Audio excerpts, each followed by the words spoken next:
नाश करके अपने आराध्य देव के चरणों में प्रीति प्राप्त करते हैं। प्रसंग चल रहा है, भगवान की गोद में गिद्धराज जटायु जी, पंख काट दिए हैं रावण ने, बस प्राण निकलने वाले ही हैं। भगवान से आंखें मिला करके दर्शन कर रहे हैं। भगवान की गोद में जटायु जी भगवान के श्रीमुख का दर्शन कर, भगवान ने कहा कि तुम्हारे शरीर को मैं अभी स्वस्थ कर देता हूं, दीर्घायु कर देता हूं। उनका प्रभु अब नहीं, अब नहीं। अंतिम समय जिसका नाम स्मरण हो जाए वो परम पद को प्राप्त होता है। भगवान मुझे गोद में लिए हैं और मैं भैर नेत्र उनको देख रहा हूं, इससे बढ़िया अवसर प्राण त्यागने का अब नहीं मिलेगा। नाथ मुझे अब शरीर नहीं रखना। उसी समय प्राण निकले और श्याम गात विशाल भुजचारी, गीध देह तज धरि हरि रूपा, भूषण बहुपट पीत अनूपा, श्याम गात विशाल भुजचारी। जो भगवान के दिव्य पार्षदों का स्वरूप होता है हरि रूप, तत्काल गिद्धराज जटायु जी को वही हरि पार्षद रूप प्राप्त हुआ। भगवान की स्तुति की, भगवान ने अविरल भक्ति प्रदान की। अविरल भगति मांगी बर, गीध गयो हरिधाम, तेहि की क्रिया जथोचित, निज कर कीन्ही राम। अंत्येष्टि क्रिया भगवान श्री राम गिद्धराज जटायु के शरीर की कर रहे, दाह संस्कार आदि। कितना हो भाग्य, कितना हो भाग्य। जिनका नाम स्मरण करना परम मंगल का मूल है, वो भगवान की गोद में प्राण त्याग रहे हैं और भगवान उनकी अंत्येष्टि क्रिया कर रहे। ये सौभाग्य महाराज दशरथ जी को भी प्राप्त नहीं हुआ। भगवान की गोद में प्राण त्यागना और भगवान के कर कमल से अंत्येष्टि संस्कार होना। ऐसे हमारे कृपालु प्रभु श्री हरि हैं, पर इनको कहते हैं दीन बंधु। ये दीनों के अहंकार रहित होकर जो इनके चरणों का आश्रय लिए उसे ही दीन कहते हैं। बिना किसी कारण के रीझ जाना इनका स्वभाव है। हम पे प्रभु रीझ गए, किसी गुण पे नहीं, किसी कारण से नहीं, अकारण अहेतु की। ओहो, कहां गीध अधम खग आमिष भोगी, और गति दीन ही जो जाचत जोगी। कहां पक्षियों में ये मांसाहारी गिद्ध, और कहां ये दुर्लभ पद जो बड़े बड़े योगी जन याचना करते रहते हैं। सुनहु उमा ते लोग अभागी, हरि तज होहि विषय अनुरागी। भगवान शंकर उमा जी से कहते हैं, हे उमा, वो लोग बड़े अभागी हैं जो ऐसे भगवान से विमुख होकर विषय चिंतन, विषय वार्ता, विषय भोगों में अपने इस मानव जीवन को नष्ट कर देते हैं। भगवान श्री राम लखन फिर सिया जी को खोजते हुए आगे बढ़े। बहुत सघन वन है, लताएं वृक्षों में आलिंगित हैं, खग मृग पशु पंछी झुंड के झुंड वहां विचर रहे हैं। श्री राम जी उसी रास्ते से जा रहे थे, अचानक एक राक्षस आ गया जिसका नाम कबंध था। भगवान ने सारंग धनुष से छूटे हुए अमोघ बाण से उसे परम गति प्रदान की। जो ही उसके बाण हृदय में लगा, वो अपना असुर रूप त्याग करके दिव्य रूप धारण कर लिया और भगवान से कहा कि ये शापवश मुझे शरीर मिला था, मैंने दुर्वासा जी का उपहास किया। संतों का कभी उपहास नहीं करना चाहिए। हम उनकी चेष्टाएं देख करके नहीं समझ सकते हैं। जो वास्तविक भगवत मार्ग के पथिक हैं, कभी उनका उपहास नहीं करना चाहिए। ये बता रहा है कबंध कि मैंने दुर्वासा जी का उपहास किया, इसलिए मुझे ये असुर भाव प्राप्त हुआ। आज प्रभु के बाण स्पर्श से मेरे सारे पाप नष्ट हो गए। भगवान ने कहा, सुनो, जो ब्रह्म ऋषियों से द्रोह करता है वो मुझे कभी अच्छा नहीं लगता है। मन वचन कर्म छोड़ करके जो संत जन हैं, भगवत प्रेमी महात्मा जन हैं, ब्रह्म ऋषि जन हैं, इनकी जो दासता करता है, सेवा स्वीकार करता है, वो ब्रह्मा शिव और मुझे समस्त देवताओं सहित अधीन कर लेता है। मन क्रम बचन कपट तजी, जो कर भूषुर सेव, मोहि समेत बिरंच शिव, बसता के सब देव।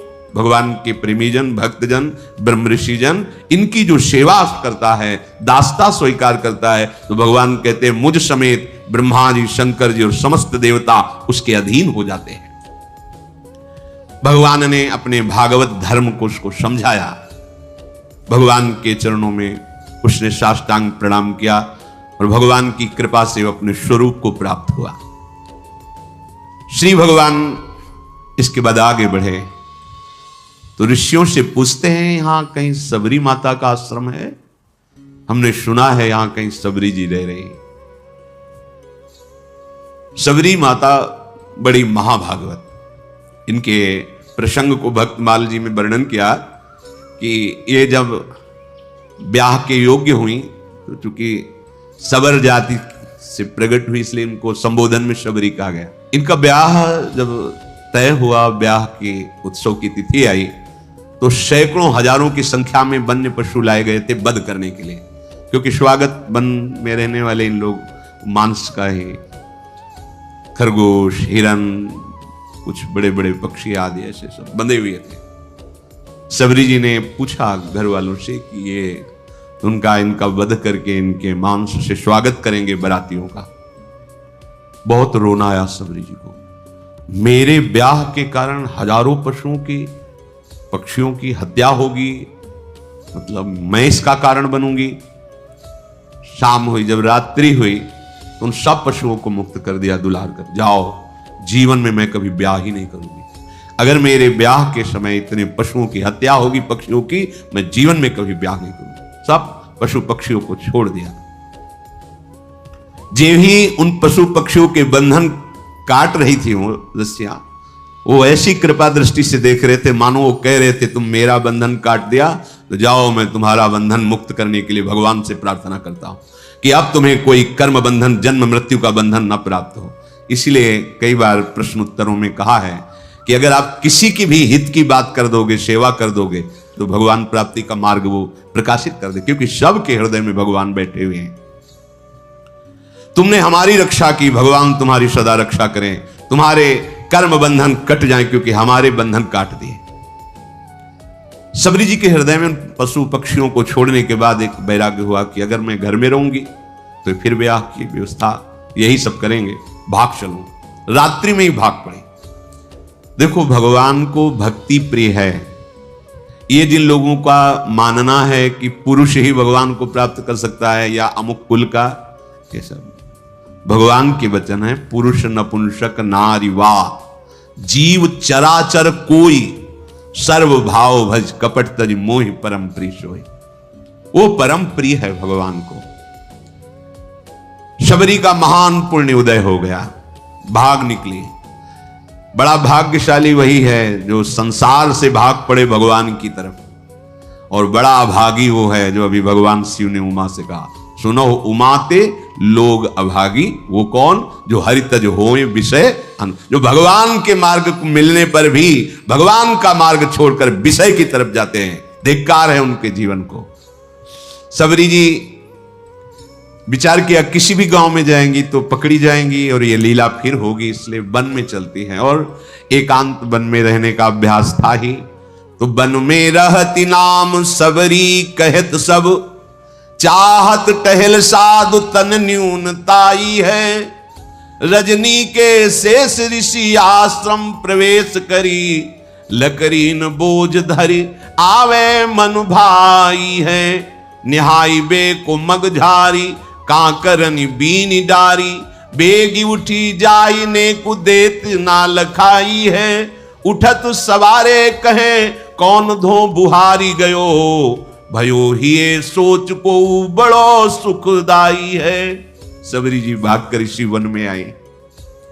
अब यहां विचार किया कि वन में भगवान की अगर भजन वृत्ति प्राप्त करनी है तो संतों की कृपा होनी चाहिए, और एक तो स्त्री शरीर, फिर जंगली वास रहा है, सबर कुल में जन्म हुआ है, भला मुझ भीलनी को कौन स्वीकार करेगा। और बिना संत सेवा के भगवंत कृपा होती नहीं, तो छुप के संत सेवा करें, ये महामहिम बात। वो हृदय में दैन्यता थी कि मैं अधम शरीर है, कोई संत सेवा स्वीकार करेगा नहीं, और सेवा किए बिना भगवत कृपा मिलती नहीं है। इसलिए वो रात के आखिरी पहर में उठते और देखा कि सेवा के लिए जब ऋषि हवन करते हैं तो उनको लकड़ियों की आवश्यकता होती है, रसोई अमनिया करते हैं तो लकड़ियों की। तो दिन में लकड़ियां चुपचाप जंगल से मिलती और रात में छोटे छोटे गट्ठर करके ऋषियों के आश्रम में रख आती, और जहां से ऋषि सरोवर में आकर स्नान करते वो मार्ग सोहनी लगा देती, कंकड़ कांटे आदि बीन कर अलग कर देती। अब सब ऋषियों को लगा कोई संतों को सुख देने वाला कौन है जो ऐसी सेवा करता है। प्रातः काल सरोवर में आने जाने वाले को एकदम स्वच्छ मार्ग, कौन है ऐसा करता है। सब ऋषि प्रातः काल जब स्नान करने जाते तो सोचते, पर वो तो रात्रि में सेवा करके चली जाती एकांत में, ये कौन ऐसा है जो बड़ा भारी सुख प्रदान कर रहा है। देखो भगवान की कृपा से सेवा में रुचि होती है, सेवा से भगवान अधीन हो जाते हैं। जिनको ये भ्रम है कि सेवा से समय बर्बाद होता है, वो आगे चल के देख लेना, जब आपका भजन परिपक्व होगा तो सेवा में रुचि जागृत हो जाएगी। अगर सेवा में रुचि जागृत नहीं हुई तो भजन अधूरा है, भजन में अभी त्रुटि है। जब आपका जीवन सेवामय हो जाए, जो भी सामने आवे भगवत भाव से सेवा, ये शरीर किस काम में आएगा, किसी काम में। कुछ लोग तो इस शरीर को इतना दुलार करते हैं कि अगर मतलब ऐसी भगवान की कृपा हो जाए कि उनके मुख में पवा दिया जाए और बस वो वहीं आचमन करके लेट जाएं, बस इतना, हिलने की भी जरूरत ना पड़े तो भगवान की बड़ी कृपा। किसी काम में नहीं आने वाला, किसी काम में नहीं आने वाला, केवल सेवा करके अपने सारे अशुभों को भस्म करो और निरंतर नाम जप करके चिदानंद देह प्राप्त कर भगवान की सेवा में, नित्य सेवा में सम्मिलित हो जाओ। सेवा मिलना बहुत दुर्लभ बात होती है, सेवा मिल जाए। गुरुदेव भगवान के श्रीमुख के वचन, श्री जी जब बहुत कृपा करती है तब सेवा प्रदान करती है, प्राप्त सेवा की अवहेलना करने वाले का भगवत मार्ग रुक जाता है। महाप्रभु हरिवंश चंद्र जो अपने पीतांबर में लकड़ी बिन रहे हैं, श्री जी की सेवा, अपने कर कमल से रसोई अमनिया कर रहे हैं, श्री जी को भोग लगा। तभी नाहरमल जैसे कहा था, संतों की विशिष्ट कृपा से प्राप्त हुई श्री जी की सेवा को तुम भीमर से कराना चाहते हो, रजोगुणी हो, रजोगुण भाव लेकर वृंदावन आते हो, जाओ मैं तुम्हारा त्याग करता हूं। ये बहुत भाग्य की बात, सबरी जी को उन जीवों पर दया करने का, उनको सुख पहुंचाने का ये भाव कितना महान बना दिया कि उनके हृदय में बात आई कि कैसे भगवान को रिझाएं। तो अंदर से आया कि संतों की सेवा से भगवान रिझते हैं। जब कभी देखो भगवान को कोई रिझाने का बहुत से मार्ग हैं, लेकिन ऐसे रिझ जाए कि नौकर बन के घर में आ जाए, ये तो केवल संत सेवा का प्रभाव था त्रिलोचन जी के। हाँ, भगवान अंतर्यामी नौकर नाम से आए, मेरा नाम अंतर्यामी है, ऐसा नौकर बन करके आए। जगह जगह संत, अगर हमारे हृदय में एक बात बैठ जाए कि भगवान रीझ जाते हैं, तो सामने वास्तविक वो कुछ भी हमसे मतलब नहीं, उसके हृदय में तो भगवान है ना। हमें जो सेवा मिली, सेवा किया, बिल्कुल दोष नहीं किया और बाहर हो गए, तो वो सेवा में भगवत प्राप्ति करा देगी। हमको अंदर बैठे हुए भगवान, मंदिर कैसा बना है, कैसा ये सब, हाँ इस मंदिर में भगवान बैठे, इसलिए प्रथम सीढ़ी में हम दंडवत शुरू कर देते हैं। जब मंदिर, ऐसी भावना हम करें। जब हमें किसी की सेवा करनी, पशु पक्षी मनुष्य किसी की भी, या संत सेवा, तो हमको केवल एक बात ध्यान रखनी, इसके हृदय में भगवान बैठे, बस। हमको उसके गुण दोष कुछ नहीं देखने, सेवा की और उसका दिव्य फल हमको प्राप्त होगा। सबरी जी ऐसे संत सेवा करने लगी। अब मन में उनके बहुत दैन्यता थी कि अगर किसी की दृष्टि पड़ गई तब तो उनको बड़ा दुख होगा कि अधम और ऐसा उसके हाथ की लकड़ी बीनी हुई है। बहुत उनके हृदय में ये बड़ी कृपा, ये जो अहंकार भरा होता है, मैं अमुक श्रेष्ठ कुल का, मैं ये मैं भगवान को पसंद नहीं है। जिसके हृदय में सहज दैन्यता है, यही दरबार दीन को आदर रीत सजा चली आई। अपने शरीर को अत्यंत हेय मानकर, ये छूने योग्य भी नहीं है। मतंग जी ने विचार किया कि ये कौन है जो आकर के हमारे चोरी कर रहा है। चोरी का तात्पर्य होता है भजन चुराना। ये आप साधारण न समझे, जैसे संत सेवा आप 2 फूल भी ऐसे डाले ना, ये फ्री नहीं, इसका हिसाब होता है। आप ऐसे किए ना, इसका भी हिसाब है, बहुत हिसाब है। किसके लिए कर रहे हो, किस निमित्त से कर रहे हो, वो सर्वदर्शी प्रभु देख रहा है। मतंग जी बड़े असंग महात्मा थे, पर बहुत ही हृदय में भगवान के प्रति प्रेम था। अन्य महात्मा जन भी विराजमान थे, पर तप, व्रति, नियम, संयम, मतंग जी के हृदय में भगवत प्रेम का विशेष प्रभाव था। तो बड़े ई असंग ते मतंग रस रंग भरे, धरे देखी बोझ कहो कौन चोर आयो है। करे नित चोरी अहो गहो वाही एक दिन, बिना पाए प्रीतिवा की मन भरमायो है। बैठी निस चौकी देत शिष्य सब सावधान, आई गई गही लई कापे तनु नायो है। देखत ही ऋषि जलधारा बही नैनन ते, बैनन सो कहो जात कहा क छुपायो है। मतंग ऋषि जी के मन में एक दिन बहुत दृढ़ निश्चय हुआ, ये कौन चोर है जो सेवा करके भी छुप जाता है, और हम सब ऋषियों का भजन आनंद। क्योंकि कोई भी सेवा करता है वो तुम्हारे भजन को लेता है, फिर ही नहीं है, बात समझना। ऐसा ना समझो कि आप जो पहन रहे, खा रहे, पी रहे, देख रहे, सुन रहे, सारा हिसाब है, इसलिए विरक्त को रात दिन भजन करना है। हम जिसकी रोटी खाते हैं उसको भी भजन देते हैं, जो प्रणाम करता है उसको भी भजन देना है। और वैसे ही सबका सर्व मंगल करने का स्वरूप होता है संत महापुरुषों का। मतंग ऋषि बड़े ही मतंग थे प्रभु के अनुराग में, परम विरक्त, भक्ति रसानंद से परिपूर्ण। रोज अपने आश्रम में देखते कि दोना में फूल रखा हुआ है, लकड़ी, सेवा के लिए मार्ग पूरा साफ। ये कौन है रोज सेवा कर रहा है? अपने शिष्यों से कहा, सुन रात भर जगो, रोज सेवा पहुंचाता कौन है ऐसा जो चुपके से सेवा कर रहा है? एक बार दर्शन करना चाहते हैं। सब शिष्य रात में जगह, अलग अलग जगह छुप करके खड़े हो गए। धीरे धीरे सबरी जी आई, दोने में कैसे पुष्प रखकर लकड़ी जे ही, तो कौन है? सबरी जी तो एकदम मानो सूख गई कि अब तो जान गए, अब सेवा छूट जाएगी। देखो किस बात का दुख है, अब सेवा छूट जाएगी, अब कोई भी ऋषि हमारी सेवा स्वीकार नहीं करेगा। एक तो स्त्री शरीर, दूसरा साबरपुर में जन्म, ये सब महान ब्रह्म ऋषि हैं, ये सब हमें हटा देंगे, मेरी सेवा बहुत विकल होकर शांत खड़ी हो गई। मतंग जी जब आए तो देखकर आंसू निकल पड़े। खान पान की कोई व्यवस्था नहीं, झाड़ियों में छुप के रहती संत सेवा, आंसू निकल पड़े। ये बड़ी बात है। देखत ही ऋषि जलधारा बही नैन, ऐसी सेवा में भावना। यहां सेवा करके अहंकार पूर्वक कोशिश करते हैं अपने लोग की अपनी बात, ये सब कोई जाने कि मैं सेवा करता हूं। सबरी जी की कैसी सेवा? जान गए तो सब कुछ गई कि शायद अब सेवा छूट जाए। आंसू की धारा बहने लगी और कहा, बेटा ऐसे सेवा करते हो, कहां रहते हो? उन्होंने कहा, प्रभु झाड़ियों में छुप के रहती है। पूरी कथा बताई भाग। अच्छा अब तुम निश्चिंत हो जाओ। सबरी जी से कहा, अब तुम निश्चिंत हो जाओ, तुम्हें अब कोई चिंता नहीं करनी चाहिए। भगवत भक्ति का प्रभाव ऐसा है कि वो न जाति देखती है न शरीर देखती है। तुम स्त्री शरीर हो कि पुरुष शरीर हो, किस जाति को, किस कुल के हो, ये भक्ति महारानी जिसके हृदय में आ जाती है, भगवान उसके अधीन हो जाते हैं। सबरी जी को मतंग ऋषि ने ऐसे वचन के द्वारा साहस बना और शिष्यों से कहा कि तुम जानते हो यह कितनी पवित्र है। ओहो बहुत बड़ी बात। भक्ति को प्रताप ऋषि जानत निपटनी के केऊ कोटि विप्रताई आपे वार डारिये। मतंग जी ने कहा कि आज के बाद तुम्हें छुप के रहने की जरूरत नहीं।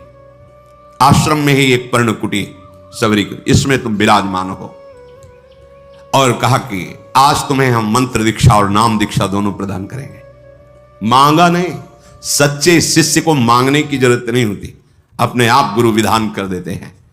देखो वास करो इस कुटिया पे और तुम्हें आज मैं मंत्र दीक्षा और नाम भी दिया, मंत्र भी प्रदान किया। ये जब पूरे वन में बात फैली कि स्त्री जाति और ऐसा और मंत्र दे दिया और पास में कुटिया में, तो सब विरोध मतंग जी का करने लगे कि ऐसी जाति की ऐसे नहीं करना चाहिए, ब्रह्म ऋषि हो ऐसा वैसा। मतंग जी की वो अवहेलनात्मक बातें, निंदात्मक बातें कर मतंग जी की प्रसन्न हुए कि जिसको अपने ब्राह्मणत्व का अभिमान है, तपस्या का अभिमान है, जितेंद्रियता का अभिमान है, भगवान को अच्छा नहीं लगता है। ये करना चाहिए पर अभिमान नहीं करना चाहिए। भगवान सबके हृदय में बैठे, स्त्री पुरुष की पोशाक है, हम सब भगवान के चिदानंद अंश है, न कोई स्त्री है न कोई पुरुष है, पोशाक है। हर शरीरधारी को भगवत प्राप्ति करने का अधिकार है। ये केवल स्कूल वाला ही भगवत प्राप्ति कर सकता, ये पुरुष ही ऐसा नहीं, कोई भी सांप का अधिकार है भगवत प्राप्ति करने का। दिनों दिन शबरी का अनुराग गुरुदेव के चरणों में बढ़ रहा, क्योंकि कोई ने आश्रय नहीं दिया, कहीं कोई आश्रय देने वाला नहीं, सब जगह दूर दूर गुरुदेव ने नाम मंत्र, तो गुरुदेव के चरणों में अपार प्रेम शबरी जी का। एक दिन आकाशवाणी हुई मतंग जी के लिए कि आपने जो शबरी को स्वीकार किया, इससे भगवान बहुत प्रसन्न हुए हैं। भगवान की प्रसन्नता का हेतु है कि अभी विमान आने वाला है और आप सीधे भगवान के धाम को जाएंगे। उसी समय विमान उतरा, मतंग ऋषि भगवान के धाम जाने को उत्सुक है, भगवान का साक्षात्कार होगा, भगवान के समीप रहने को मिलेगा। शबरी जी रो पड़ी, गुरुदेव आपके सिवा तो इस वन में कोई मुझे नहीं चाहता, अगर आप चले गए तो भगवान हमारे तो प्राण ही चले गए। तो जो गुरुदेव ने बात कही बहुत जोर, गुरुदेव ने कहा आज तक मैंने तपस्या और मंत्र जाप, संयम नियम साधना, उन सब के प्रभाव से भगवान के धाम की प्राप्ति का अवसर है, लेकिन वो स्वयं धामी चलकर तुम्हारे यहां आएगा और तुम्हें दर्शन देगा।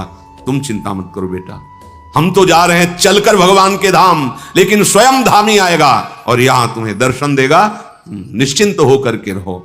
गुरु जी विमान पर बैठकर परम धाम गए, पर गुरु का वियोग असहनीय। कोई बड़े भाग्यशाली होते हैं जिनको संत या गुरुदेव से प्रेम होता है। कौन प्रेम कर रहा है? स्वार्थ का बावरा मन, ये तो भोगी पुरुषों से प्रेम करता है, योगी या संत महात्माओं से, गुरुजनों। कोई गुरु प्रेमी बिरला ही कोई होता है, बिरला ही।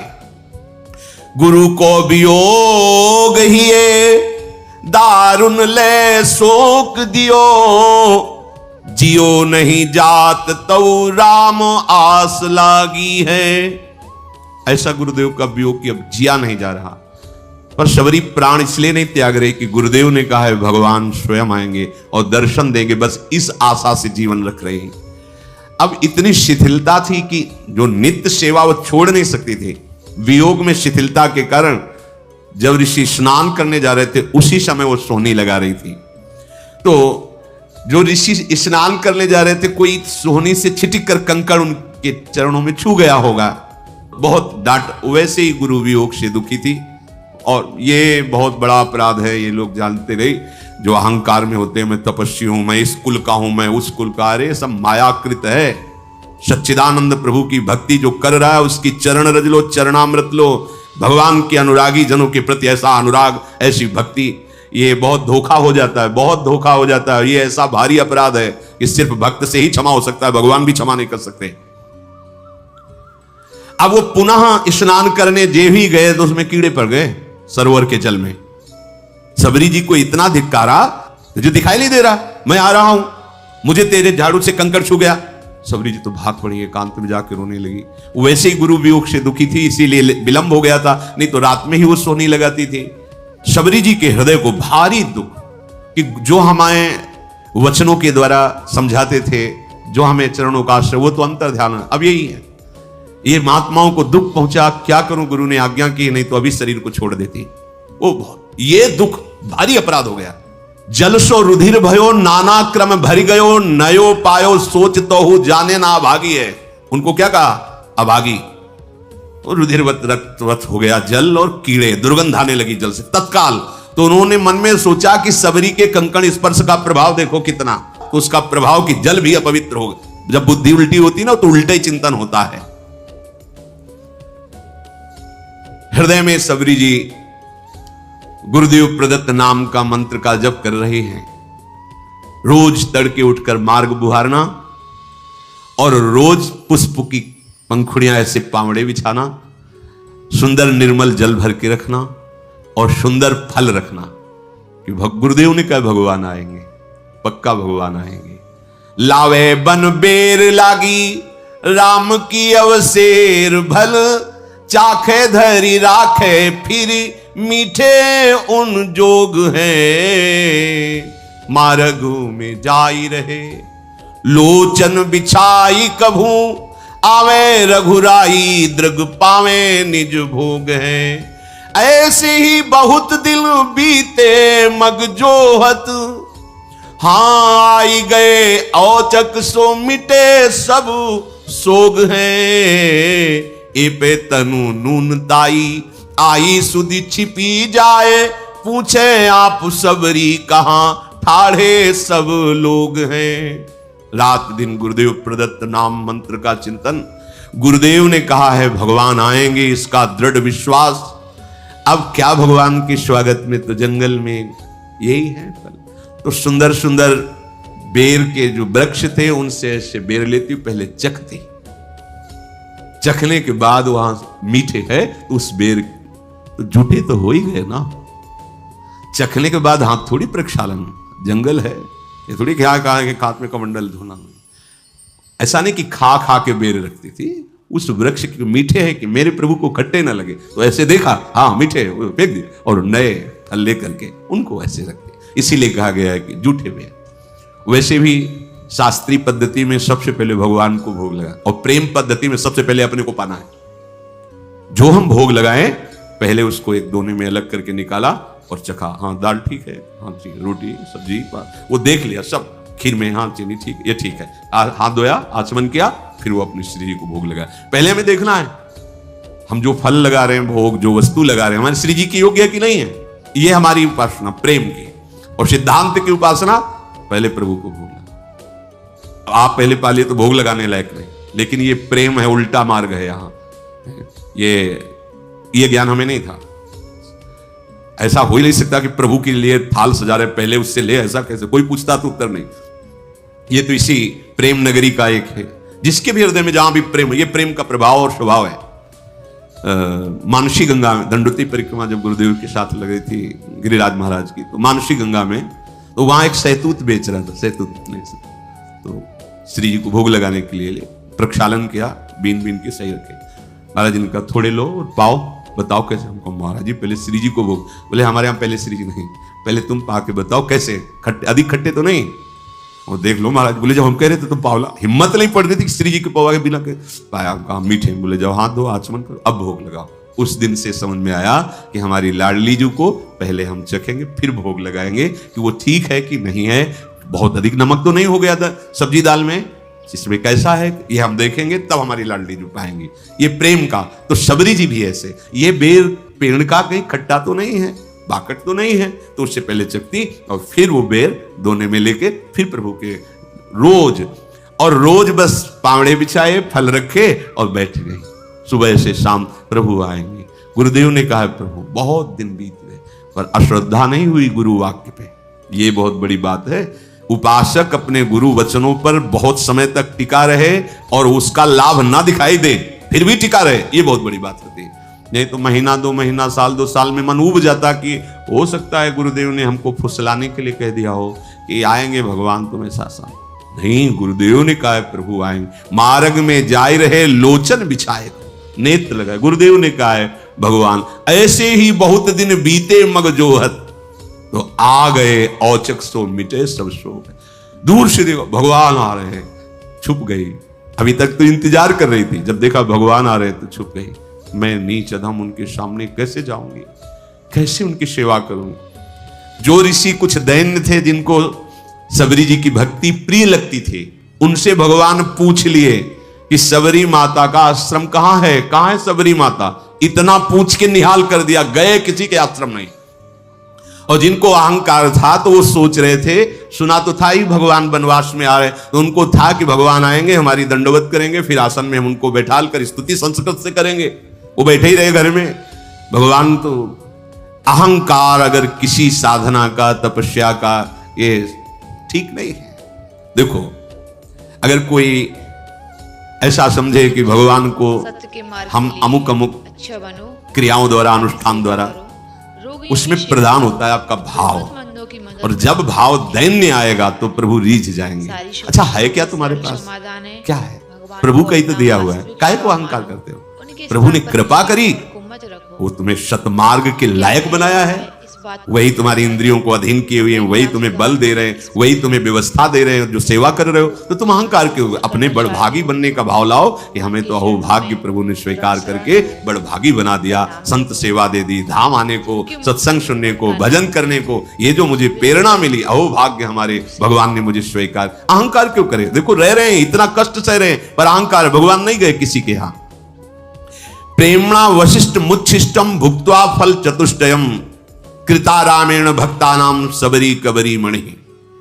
भगवान प्रेम देखते हैं, यही देखकर अवशिष्ट अर्थात चखे हुए फलों को, जूठे फलों को भगवान पाते हैं।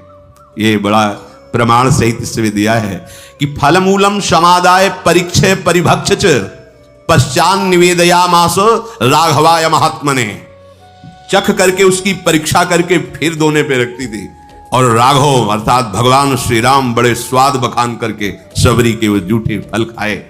देखो इस पर प्रेमणा वशिष्ठ मुच्छिष्टम, उच्छिष्ट भुक्त्वा फल चतुष्टयम कृता रामेण भक्तानाम सबरी कबरी मणि। पद्म पुराण में ये वर्णन किया गया।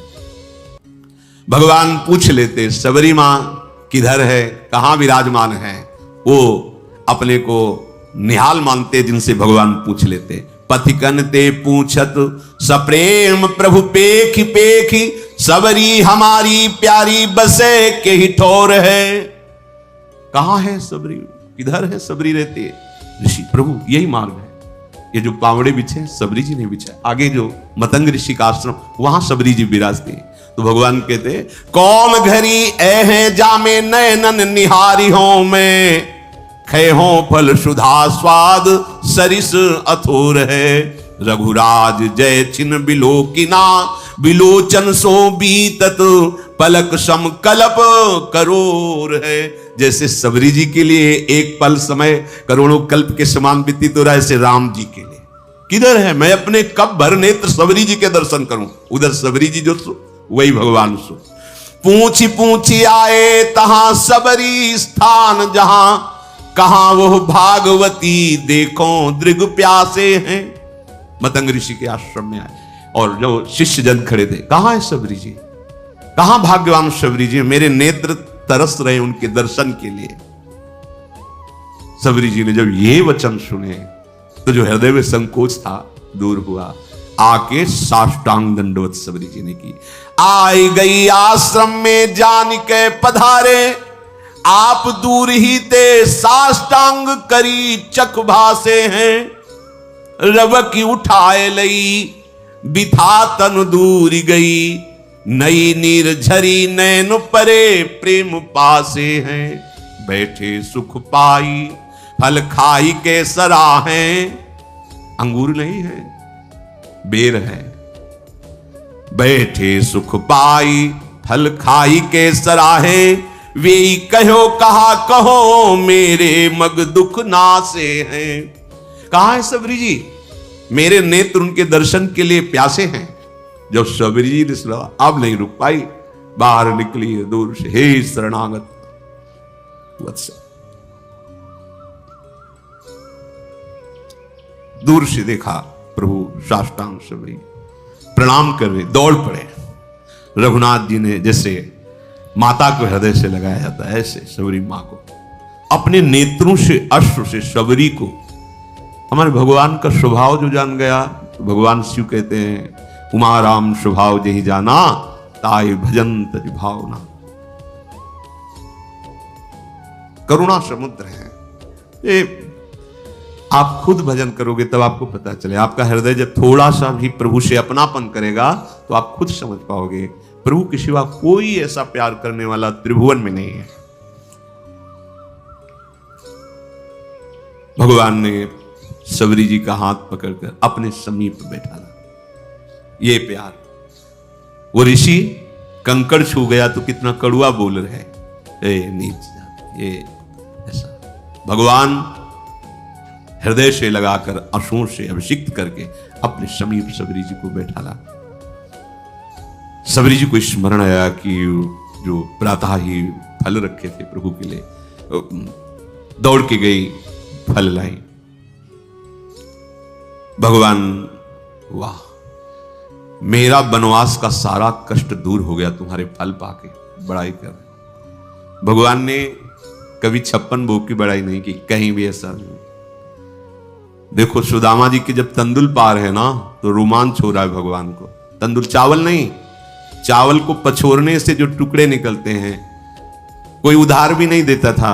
एक को दया आ गई तो उसने टुकड़े दे दिए जो घर में बनाने में डांट लगती, चावल तो दिए नहीं, टूटे हुए टुकड़े, कोई भी पुरानी कपड़े की पोटली ऐसे दबाए हुए। भगवान के जब रुक्मिणी जी के पलंग पे बैठे सुदामा जी, रुक्मिणी जी के पास जिस पलंग की देवरी को ब्रह्मा शंकर आदि केवल नमन करते हैं, स्पर्श करना दूर, भगवान का निज महल और महापटरानी, महाविभूति स्वरूप, महालक्ष्मी स्वरूप रुक्मिणी जी के पलंग पर बैठा ले गए सुदामा जी को। और भगवान ये वैभव देखकर उनको लगा कि भगवान ने कहा कि सुना है आपका ब्याह भी हो गया। हाँ, भाभी ने कुछ दिया है, याद है आपको वो गुरुकुल वाली बात? सब याद है हमें, याद। तो फिर भाभी ने कुछ दिया है। अब कैसे इतना वैभव फटे कपड़े में वो तंदुल कैसे निकाल के दें, कैसे निकाल? अब भगवान का इतनी अच्छी चीज रखे हो फिर भी तू फटा कपड़ा उससे निकाल। भगवान रुक्मिणी जी देख रही, अरे उस तंदुल को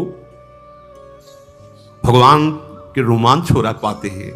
क्या मित्र, आज तक ऐसा स्वादिष्ट पदार्थ हमने नहीं। क्या स्वाद है तंदुल? विदुरानी जी के केले के छिलके में क्या स्वाद है? अगर कोई समझता है कि भगवान को अच्छा अच्छा भोग लगाएंगे हम पटा लेंगे, कैसे हमारे प्रभु, देखो जरा फल बेर, वैसे ही बेर कोई बहुत, उस बेर को पा पाकर कह रहे कि आज हमारे वनवास का श्रम दूर हो गया। कितने सुंदर स्वादिष्ट अमृतमय फल भगवान बड़ाई कर रहे हैं सबरी के द्वारा दिए। इसीलिए हमारे प्रभु पत्रम पुष्पम फलम तोयम ये में भक्त्या प्रक्षति। अगर भाव से भरकर एक चुल्लू जल, एक पत्र, एक पुष्प, एक कोई फल, बस इतने में ही मेरे ठाकुर बिक जाते हैं। बहुत प्रेमी हैं। प्रशंसा कर रहे हैं प्रभु शबरी जी की। अब जब ऋषियों ने सुना कि आश्रम आने की तो बात जाने दो, इस गली में भी प्रभु नहीं आए, तो सबको लगा अंदर कि हमें लगता है कोई हम लोगों में तपस्या में त्रुटि हो गई क्या, क्योंकि सब तपस्या का फल तो भगवान है और भगवान आए ही नहीं हमारे घरों में। तो हमें चल के लोचन लाभ तो ले लेना चाहिए, भगवान के चरणों में प्रणाम करना चाहिए। सब ऋषि जो थोड़ा सा अपने में ब्रह्मणत्व, तपस्या, जितेंद्रियता आदि आदि मानते थे, उनको आना पड़ा। वो प्रभु के समीप आए, अब भी बुद्धि काम नहीं कर रही। प्रमाण मिल चुका है कि शबरी जी कितनी पावन है। उनके मन में आता है कि बड़ी समस्या पैदा हो गई है, अगर उस सरोवर का जल भगवान अपने श्री चरणों से स्पर्श कर दे तो निर्मल हो जाएगा और हम लोगों के प्रयोग में आ जाएगा, क्योंकि शबरी की अपवित्रता के कारण वो दूषित हो गया था। वो लोग भगवान को प्रणाम किए और भगवान बैठे हुए तो निवेदन किया, करत हैं सोच सब ऋषि बैठे आश्रम में, जल को बिगाड़ सो सुधार कैसे कीजिए, आवत सुने हैं बनपथ रघुनाथ, कहूं आवे जब कहें आको भेद कह दीजिए, इतने ही मांझ सुनी सबरी के बिराजे आनी, तू गयो अभिमान चलो पग गही लीजिए, आए खुनसाए कही नीर को पाए कहो, गहो पग भीलनी के छुए स्वच्छ भीजिए। वो सब ऋषि लोग अभिमान त्याग कर भगवान के पास आए और भगवान से कहा कि प्रभु इस सरोवर का जल जो है नीच जनों के द्वारा छूने से कीड़े पड़ गए, अपवित्र हो गया, तो हम ब्रह्म ऋषियों की सेवा में नहीं है, आप अपने श्री चरण। तो भगवान ने कहा नहीं, हम तो आप ऋषियों के चरण सेवक हैं, आप देखो अपना चरणामृत डाल करके, क्योंकि आप तपस्वी जितेंद्री ब्रह्म ऋषि हैं, हम तो आपके सेवक हैं, आप डाल के देखो। उनको लगा कि एक बार भगवान कह रहे थे, डाले जाके तो और दुर्गंध पैदा हो गई। आए बोले प्रभु ठीक तो हुआ नहीं, तो बोले हमारे चरण से तो ठीक होगा ही नहीं। तो कहा नहीं प्रभु आपके चरणों का प्रताप तो है ही है, क्योंकि शिला छू गई तो अहिल्या के रूप में प्रकट हो गई, तो पानी तो बोले सही मानो अगर हम चरण रख देंगे तो और बड़े बड़े कीड़े हो जाएंगे। अगर उसे स्वच्छ करना चाहते हो तो तुम सबरी के चरणामृत उतारो तो फिर डालो जाके। अब भगवान का आदेश, बड़े बड़े ब्रह्म ऋषि सब बोले केवल एकमात्र सबरी जी के चरण स्पर्श किए हुए जल से ही वो पवित्र हो सकता है, दूसरा कोई उपाय नहीं। क्योंकि तुम सबसे भयानक अपराध बनाए, स्त्री जान करके, नीच कुल की जान करके उनको तुम धिक्कारा है, तुम उनको ऐसी भावना से ये अपराध तुम्हारे सारे तप को, सारे प्रभाव को नष्ट कर दिया।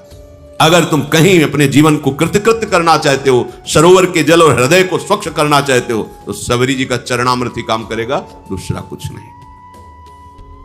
अब भगवान की आज्ञा, ईश आज्ञा तो सबको शिरोधार्य है, सबने जेव ही सबरी जी बड़ी प्रार्थना, दैन्यता, जेव ही चरण स्पर्श हुआ, निर्मल स्वच्छ और अमृत जैसा जल हो गया।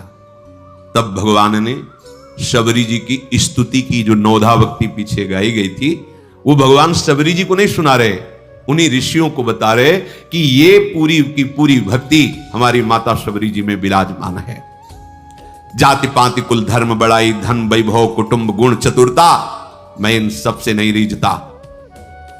फिर सुन लीजिए, जाति पाति कुल धर्म बड़ाई धन बल कुटुंब गुण चतुरता, इन सबसे मैं नहीं रीझता। मेरे रिझाने का एक ही केवल उपाय है, दैन्य भाव, भक्ति भाव।